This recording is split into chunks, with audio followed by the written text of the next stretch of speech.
Small towns across the state could be on the hook to pay the full cost of having a state trooper protect their community thanks to a proposal from Governor Dannel Malloy. 62 communities that use the resident trooper program could be losing more than $5 million every year.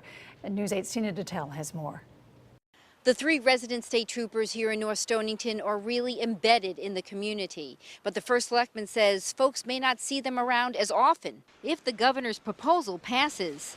3 resident state troopers now cover this eastern Connecticut town. They get to know the rural roads as well as the folks who live on them quite well. It's nice to have the same guy shows up that knows the story, knows the people, and what the flavor of the issue is, so they deal with it properly, quicker, more expeditiously. Governor Malloy hopes to create $4.6 million in new state revenues by having cities and towns pay the full cost of resident state trooper coverage instead of 70%. But that creates an added expense on the local level. About $103,000 increase.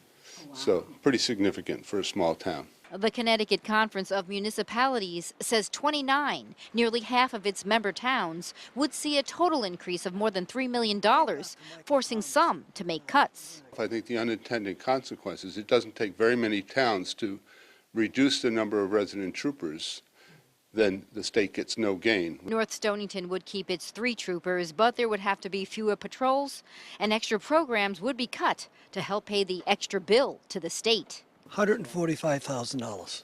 Can you guys afford that?